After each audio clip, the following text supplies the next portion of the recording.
One of my favorite video game franchises is easily Pikmin. It has a great combination of addicting gameplay, cute characters, a surprisingly dark atmosphere, and amazing music. Today I'll be looking at why I love the first game in particular.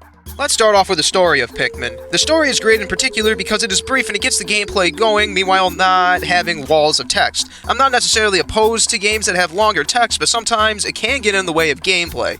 Captain Omar from Hokitate was driving his ship the SS Dolphin, which is named after the GameCube's codename. According to the manual, he put the ship in autopilot to grab a cup of mushroom tea.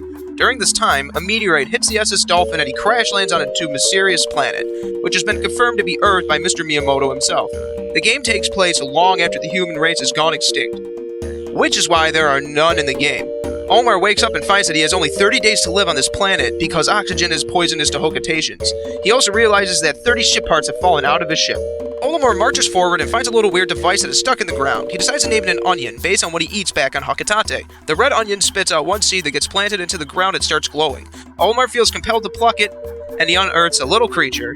He decides to name it a Pikmin because it looks like Pikmin carrots that he ate back at home.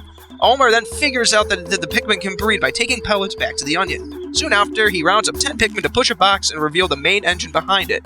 After breeding a total of 20 Pikmin, Olimar can then take off just based on the power of the main engine.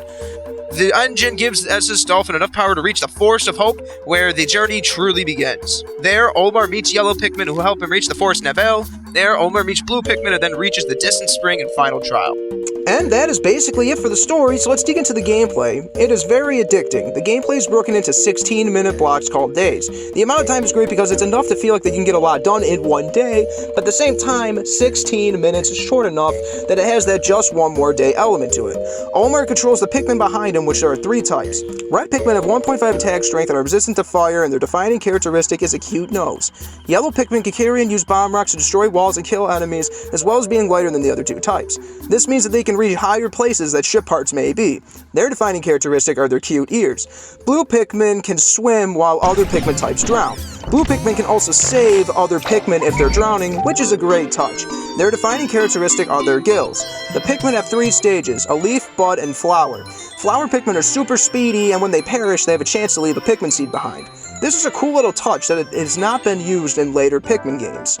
Leaf and Bud Pikmin can turn into Flower Pikmin in 2 different ways. The first way is that they can drink some nectar. The other way is that if the player leaves them in the ground long enough, they will mature into Flower Pikmin. The importance of Flower Pikmin cannot be understated because this is a time-based game. Their increased speed also comes into play when they are carrying items. Olimar can have up to 100 Pikmin out on the field at once. Pikmin are weak all alone, so it's important to have as many Pikmin as you can. Combat is pretty simple, but super fun. You can swarm with the C-stick, which will make the Pikmin march in the way the player is pointing the stick. Another option of attacking is to throw the Pikmin. They will latch on and attack the enemy. This can also be used to reach objects in higher places. These 2 methods can also be used to command the Pikmin to carry corpses and ship parts. In addition to the pellets Olimar acts with, on day 1, enemy corpses can be brought back to the onion to breed more Pikmin. The more Pikmin that are carrying an item, the faster they'll move. Flower Pikmin will move much faster than Leaf Pikmin while carrying items too, as mentioned before. The game is very short and it's one that I love to replay very regularly. I can complete it in roughly 10 days, and at 60 minutes a day, that's less than 3 hours. Even if you take all 30 in-game days, it would take only about 8 hours. To say that Pikmin is brief would be an understatement, but I actually think this may be a strength of the game. It's my favorite Pikmin game to replay because if I'm bored one day, I can just easily knock it out. It also activates a thrill in my brain to see how fast I can complete it. I'm still trying to get down to 9 days, like a single-digit run in Pikmin, but my best is 10. 6-day runs are possible, but I'm simply not good enough for that. So, at the time, it was debatable if an 8-hour game was worth 60. However, I've played this for over 100 hours easily just by running through the story over and over and over. There is also the mission mode, which I dabbled in for a few hours. I'll briefly touch on the mission mode. It's a mode where you grow as many Pikmin as you can in the 1-day time limit. It features the same 5 levels as the story mode, but they actually feel pretty different due to the enemy placements being completely different. Overall, it's fun to dabble around in, but it doesn't add too much value to me personally. I've only really messed around with it for a few hours, but I'm happy it's here for a fun alternative because if it wasn't here, it would just be the story mode.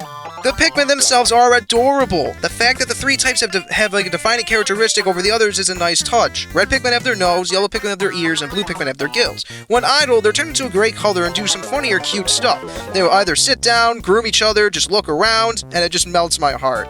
Watching one of these guys die is super painful, but I guess it is inevitable.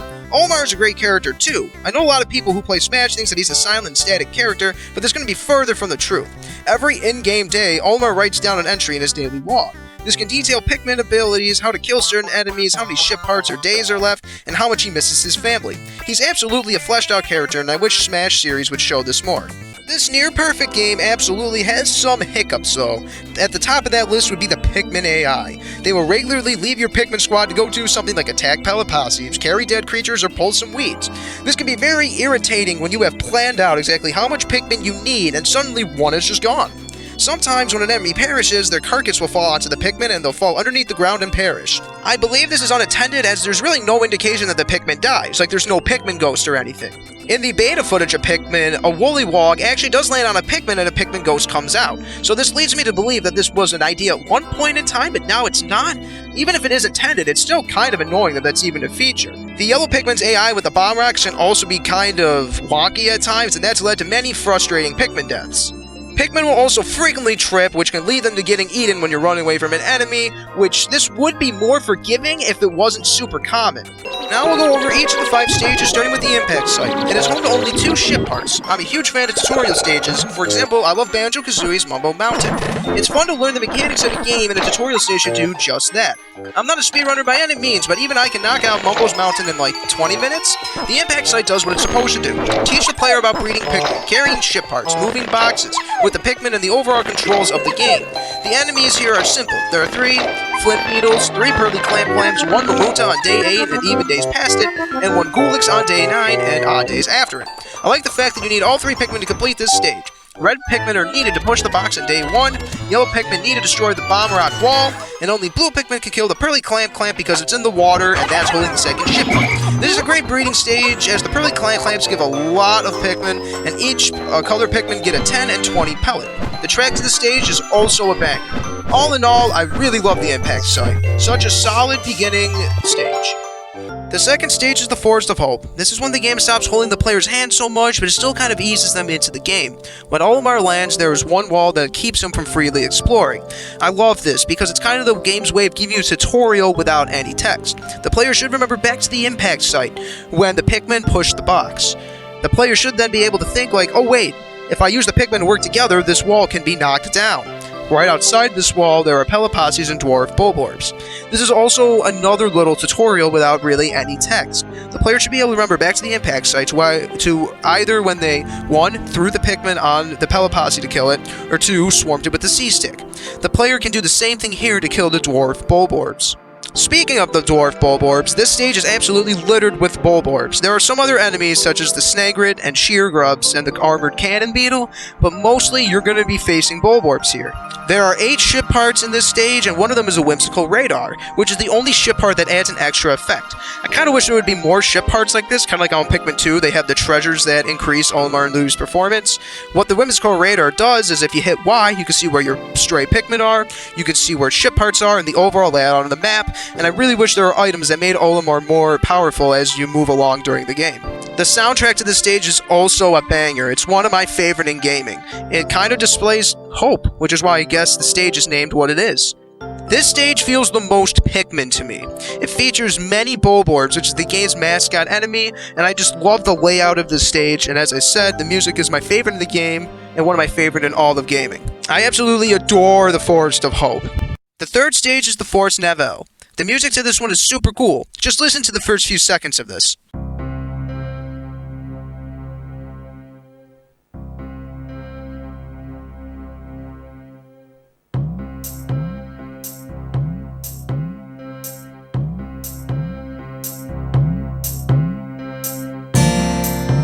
I like how the stage is a bit darker and takes place in a cave. This area also has some really cool enemies. My favorite has to be the Puff Stool. It's a giant mushroom that you can knock over. After it stabilizes itself, it releases some fumes that will make any Pikmin near it a mushroom Pikmin. These Pikmin will then attack Olimar. The beady Longlegs is also here and is easily taken down with some yellow Pikmin. The Breadbog is also in this stage and he's a damn bastard. He tries to take your pellets away from you. Woollywogs, Sheerweeks, Sheer Grubs, and Fiery Blowhogs round out the enemies here. I really appreciate the fact that one of the ship parts here involves all 3 Pikmin types to get it. It is tucked away kind of in the back. There is a bridge that the Pikmin need to build. After that, there is a high ledge that Olimar needs to throw yellow Pikmin on. Then the blue Pikmin need to attack an underwater geyser, which will shoot Olimar up to where the yellow Pikmin were thrown. Olimar then needs to throw the yellow Pikmin to an even higher place where they can finally grab the ship part. After the yellow Pikmin bring the ship part down, they will come across some fire that is littered all over the entrance. The Pikmin that are carrying the ship part will absolutely go right into this fire, so red Pikmin are needed to get the ship part out of there. I absolutely love moments like this, where you need to use all 3 Pikmin types. There are 9 ship parts available here, and it usually takes me 3 days to get them all. I've been trying to get that down to 2 because I can do the Forest Navel in 3, the Forest of Hope in 2, and the Distant Spring in 2. If I can lower this one to 2, then I can do the 9-day run that I've been wanting to do.